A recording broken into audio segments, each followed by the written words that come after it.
Hey YouTube, Pipe Doc here. Today's video, fix that. Today's video, the world's greatest pipe salesman and a dog named Satan. So before we get started, today smoking my Thomas Cristiano Signature Series, and picked this. This is another eBay find. Bought this one probably about 4 or 5 months ago. Another great English smoker. I love this pipe. It's a little heavy, so it's not really a clencher, but nonetheless, it's still a good pipe. So,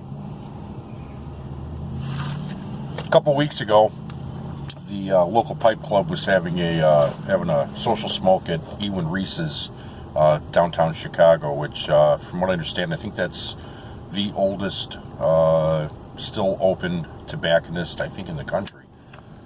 Could be wrong on that, though.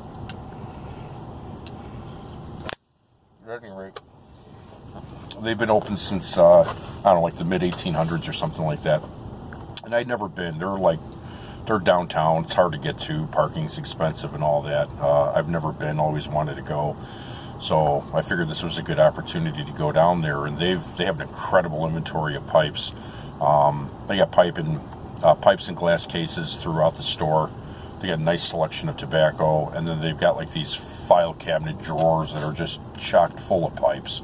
I think they have in excess, I think they say, of like 5,000 pipes or something there. Incredible, but it's not all out in the storefront. A lot of stuff's in back, but if there's something you're looking for, like if you're looking for like a Berthier or Dunhill or something like that, you can ask them, if they'll go in the back, see what they can find for you. But, so we got there looking around, and I'm looking at all the pipes and just perusing. I mean, they have from very inexpensive pipes all the way up to really, really expensive high-end stuff. And so I met the world's greatest pipe salesman there. And I'm looking in the glass cases and checking out some of the pipes. And a gentleman walks up. He says, anything you're interested in there? And I said, no, just browsing, just looking, seeing what you have. And he reaches in underneath the glass case, pulls out a pipe, and hands it to me. And I look at it, gorgeous pipe, and just checking it out, looking it all over. And I kind of roll the pipe over and look at the bottom, and I see the price tag on it, and it was way out of my wheelhouse. So my pipes are a lot more modest than that. And so I kind of looked at it a little bit, and I told him, I said, well, that's a nice pipe, and I politely handed it back to him. And he reaches for it with his right hand as his left hand's going back into the case, and he pulls out another pipe, and he just exchanges them with me, puts another pipe in my hand. And I look at that one, and a beautiful pipe, and I forget the makers of some of these, but they're really high-end custom pipes. And I kind of look at that one. That one was a little more expensive. So I kind of, politely told him, yeah, that's a beautiful pipe, and handed that one back to him. And lo and behold, as he's reaching to get that pipe from me, he's back in the case grabbing yet another one. So this went on for a little while, and he handed me quite a few pipes, and the prices, I think, were just continually going up. The first pipe he handed me was over $400, and I think about the last pipe he handed me was $900. So I don't know, for some of you people out there, maybe that might be not too much money, but that's a lot of money for me, and I don't think I can ever afford a pipe that expensive. Although I'd like to have had it, though, let me tell you. So so we're standing there, we're going back and forth, and after I handed him the last pipe back, I kind of politely told him, I says, yeah, those are a little spendy for me, and I kind of pointed behind him there, and I said, that's a little bit more my speed. I says, as a matter of fact, that Nording Woodcock, I actually have that pipe in my bag right now. And so he turns around, grabs a pipe off the wall behind him, and it was a Radice. And he says, well, how about this? And he hands me that pipe, and I look it over. It was gorgeous. And I said, wow, that's a nice pipe. And I says, absolutely beautiful. He says, oh, if you think that's beautiful, here, look at this one. And he reaches over and grabs another one off the wall, and it was also a Radice. It was the same pipe, but the first one was rusticated. This one was sandblasted. It had a beautiful ring grain on it going all the way around, and absolutely fantastic. And so I kind of handed him that back, and he reached back and he grabbed a third Radice, and he handed that to me, and I just fell in love with it. And 3 times I tried handing him that pipe back, and I just couldn't let go of it.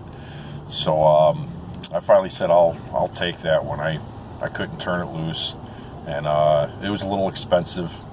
Probably the most expensive pipe I own anyway, and it's a little outside of my comfort zone, but I couldn't pass it up. Yeah, let me dismiss this. The wife's chiming in here. She's just now getting off of work.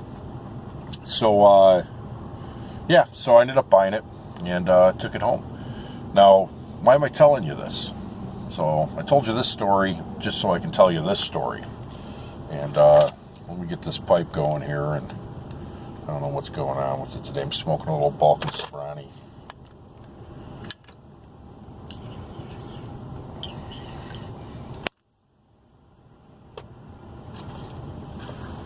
So going back several months, the wife and I were down in Kentucky visiting some family, and we had one dog, and Leanna was kind of wanting to get another dog, and we've been talking about it for a while. She's been looking at puppy pictures, driving me crazy with it. And so while we were down there, we kind of looked around a little bit, and to see what we could find. And I kind of always wanted a blue heeler, and so we found a guy over in central Kentucky, Amish couple over there. They had some blue heelers, and so we went out and looked. And the litter, I think there was 6 dogs in the litter, and we looked at a few of them. And the wife picked up the one puppy and picked it up, and the dog just took right to her and snuggled right up to her neck, and that was it. It was all over at that point. So I'm reaching for my wallet, and we bought a puppy, cute little guy. I'll throw a picture of him in up here. And so we bought him from an Amish couple, and we named him Mose, Cousin Mose, actually. Those of you who watch the American version of The Office will probably get that. The rest of you may not. But so we took Cousin Mose home, and there's something wrong with this dog. This dog is he's defective. The dog is Satan incarnate. That's the only way I know how to put it. We've had quite a bit of trouble with him. He's quite feisty, very, very headstrong. They're a headstrong breed. We knew that, but it took us forever to housebreak the dog. I didn't think we were ever going to get him housebroke, and that finally happened. So we were, during the day when we'd go to work, we were crating him when he was younger. And so we were finally getting to the point to where we didn't want to keep him crated all the time, where we were going out for short trips, started, leaving him out of his crate, and he was doing okay. He wasn't getting into any trouble. And we're thinking, all right, well, maybe we're getting past this a little bit. So we started leaving him out all day while we were at work. And first couple of weeks, everything was going pretty well. And so my wife, she called me up the other week, and work, and she says, yeah, she says, I got something to tell you. She says, your son just came home from work, and he called me. He didn't want to call you, but she says, I figure you're going to find out sooner or later, so I might as well tell you. And well, I got to back up here a little bit. In my house, I've got when you come in the back door, or side door, actually, you're coming into the kitchen, and there's like 2 doors that leave my kitchen. One goes into a hallway, the other one goes into the dining room and into the living room. So my dining room and living room, they're one big open room.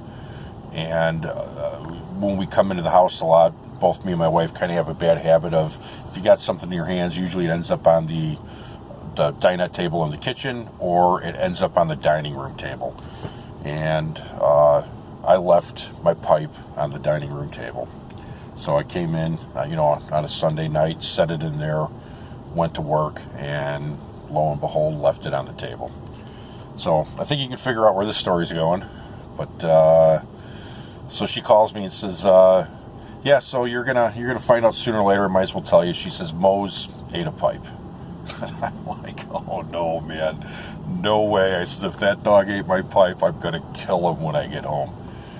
And so let me shut this down here.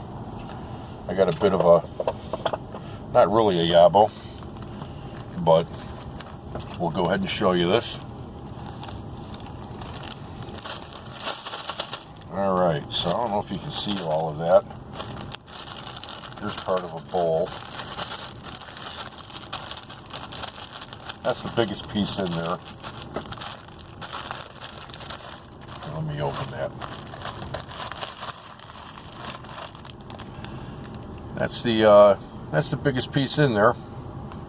And some of my more astute viewers will note that this pipe was a Canadian, and you'll note there's not too much in here. There's not much left. So good old Mose swallowed a fair amount of that pipe, which was evident by the fact for about a week afterwards,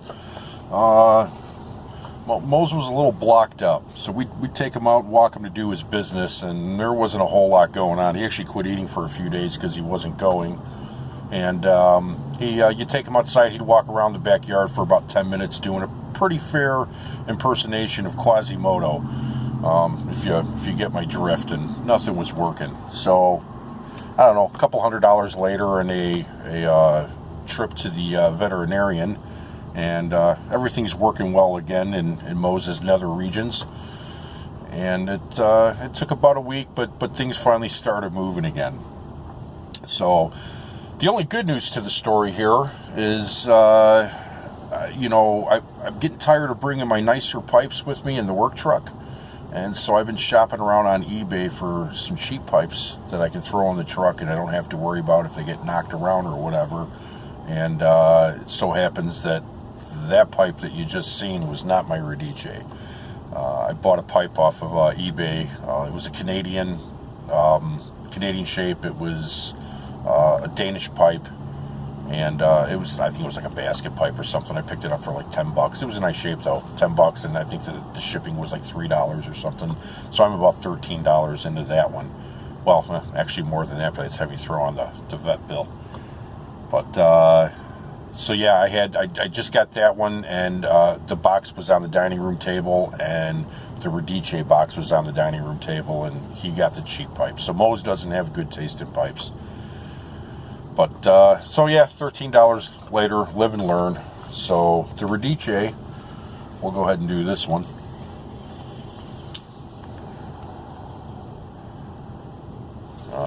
There she be. Isn't she pretty? So I haven't smoked it yet.